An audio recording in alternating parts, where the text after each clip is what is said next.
जिससे वो खाता है, जो उसको अपना पेट सीना फाड़ के मिट्टी का उसको वो आके देता है। अगर वो अपने बाप का नहीं है तो वो किसी देशवासी का नहीं है, वो किसी का भी नहीं है, चाहे जिनके मर्जी पीछे भाग ले वो। इसको क्या पता होगा भाई घर कैसे चलते हैं, कैसे घर को पाला जाता है, बच्चों को कैसे पाला जाता है। कि खुद का घर बार हो तभी इसको पता हो। इसको तो मौत की होली खेलनी आती है, खूनों की होली खेलनी आती है। ये खेलता रहा है शुरू से, जब से इसकी सरकार आई है।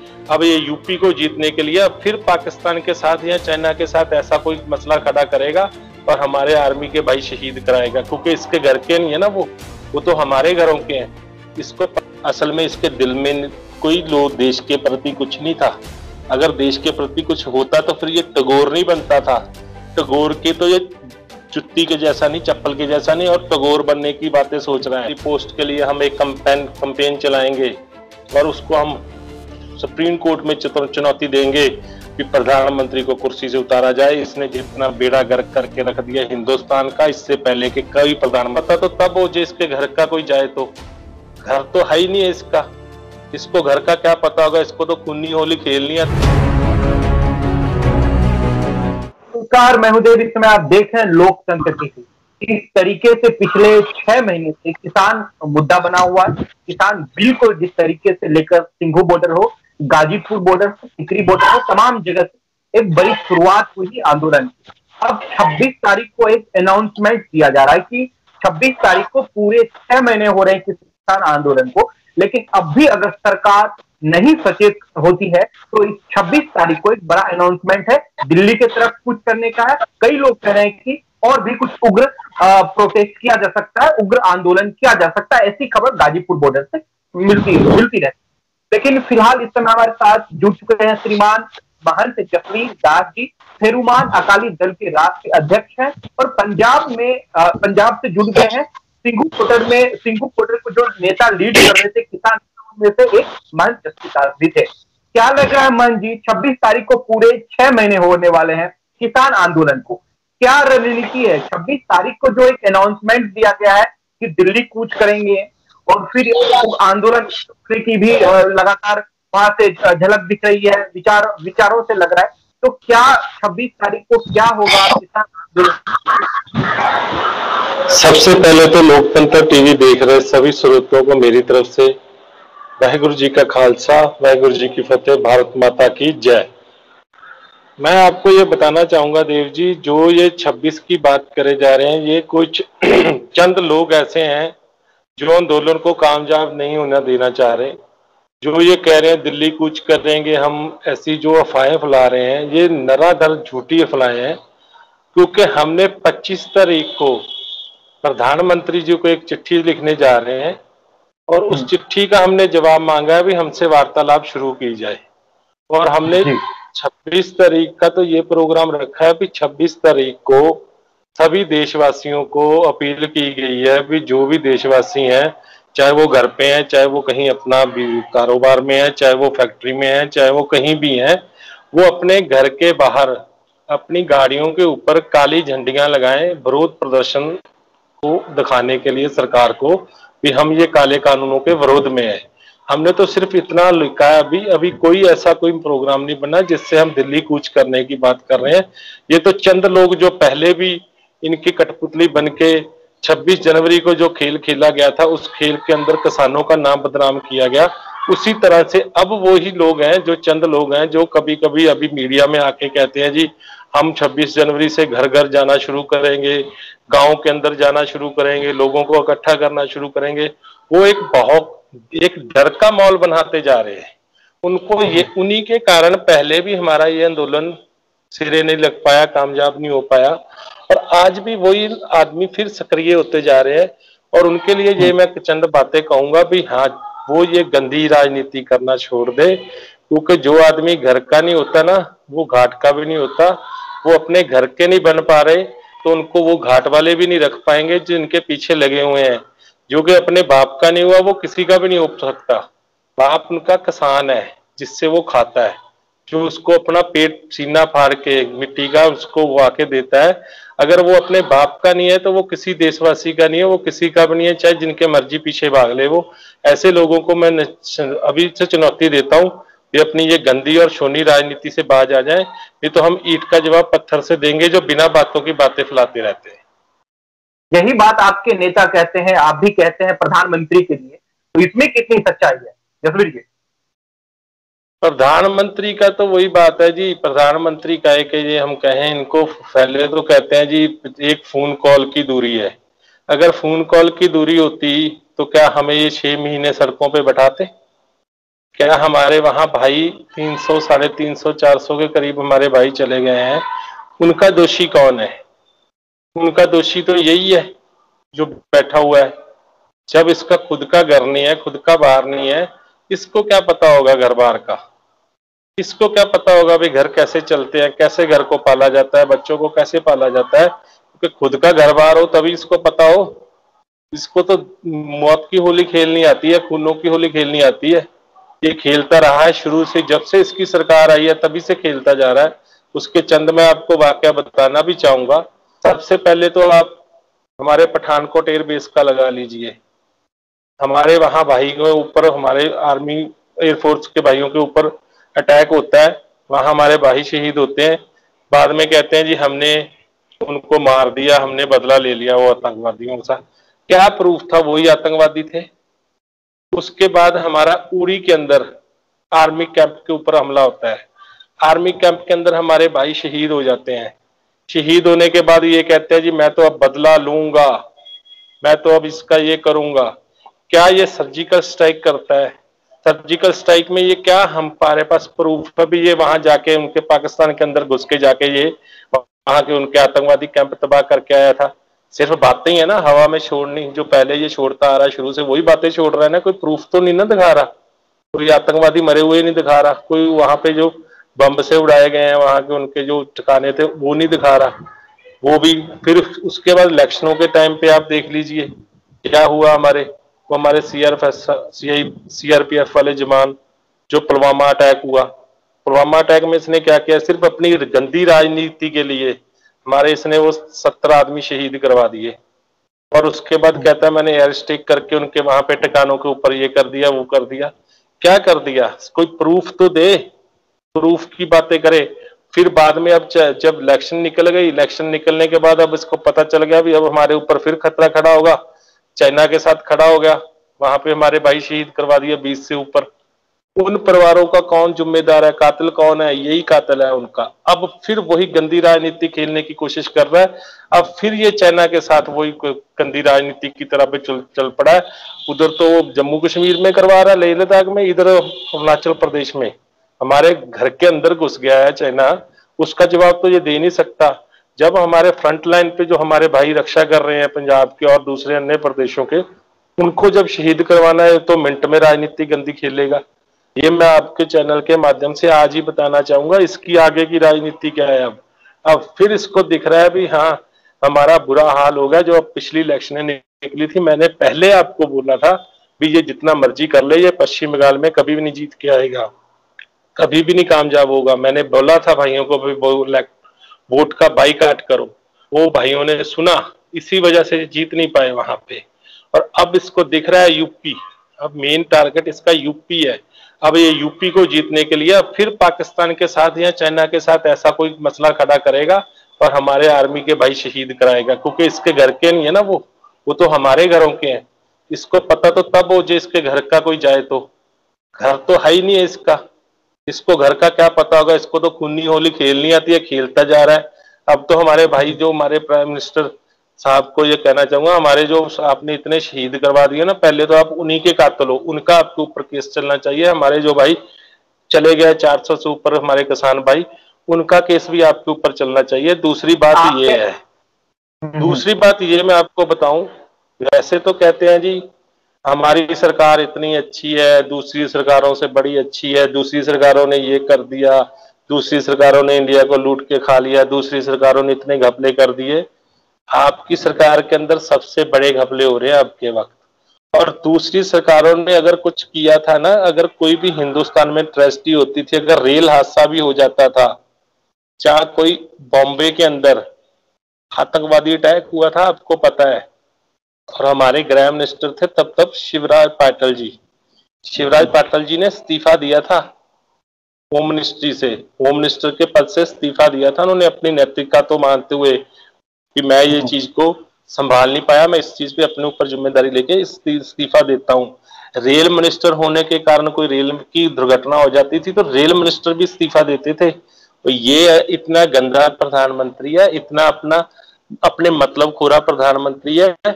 इतने भाई हमारे शहीद हो गए बॉर्डरों के ऊपर, सबसे ज्यादा सर्जिकल स्ट्राइक इसके पीरियड में हुई है, सबसे ज्यादा। इतने भाई चले गए हमारे जो अपने देश की सुरक्षा कर रहे थे बॉर्डरों के ऊपर बैठे, और हमारे 400 से ऊपर हमारे भाई किसान भाई चले गए।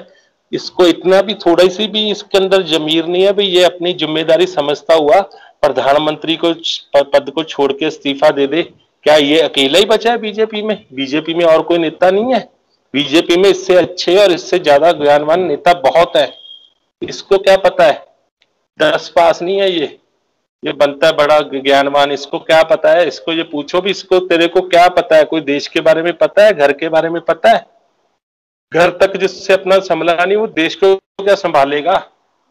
जसवीर साहब, ये मैं आपसे दो चीजें आपने इसमें बड़ी अहम भूमिका के साथ आपने कही है। पहली एक थी कि गृह मंत्री यानी कि अमित शाह जी को इस्तीफा दे देना चाहिए, और ये जो बॉर्डरों पर शहीद जो जवान हो रहे हैं, चाहे सीआरपीएफ हो, उड़ी अटैक हो, जो भी हो, उसमें से प्रधानमंत्री जी के ऊपर केस चलना चाहिए, मर्डर केस चलना चाहिए। क्या इस बात को आप कह रहे हैं साफ साफ सीधे तौर पर? नहीं, मैं गृह मंत्री के ऊपर उंगली नहीं उठाऊंगा, क्योंकि गृह मंत्री का आज कोई बेचारे का काम ही नहीं बचा। उसको तो जब पहले तो उससे जब काम लेना था तो मध्य वेस्ट बंगाल में बड़ा आगे लगा दिया। जब देख लिया भी हाँ उसका नाम बड़ा बढ़ता जा रहा है, बड़ा आगे बढ़ता जा रहा है, तो पीछे खींच लिया। उसके पास बेचारे के पास कोई पावर नहीं है। असली पावर तो इसी के पास है जो चौकीदार कहलाता अपने आप को। चौकीदार को इस्तीफा देना चाहिए, चौकीदार से वापस लेनी चाहिए कुर्सी, ठीक। और चौकीदार के ऊपर केस चलना चाहिए। ये जो कातिल है हमारे आर्मी वाले भाइयों का, जिन्हों शहीद कराया इसने बॉर्डरों के ऊपर, जो हमारे यहाँ 400-500 के करीब हमारे किसान भाई चले गए, उनका जो कातिल है उनके ऊपर। और ये बातें कर रहा है कोरोना की, कोरोना काल के अंदर ये कह रहा है जी, बहुत रोके दिखा दिया, बड़ा दमटमा इसको।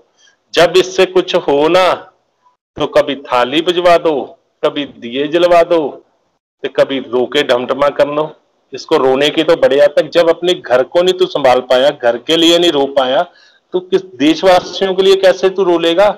ये सिर्फ एक ड्रामेबाजी कर रहा था और कुछ नहीं था, क्योंकि इसको ड्रामेबाजी शुरू से करनी आती है। असल में इसके दिल में कोई लोग देश के प्रति कुछ नहीं था। अगर देश के प्रति कुछ होता तो फिर ये टैगोर नहीं बनता था। टैगोर के तो ये जुत्ती के जैसा नहीं, चप्पल के जैसा नहीं, और टैगोर बनने की बातें सोच रहा है।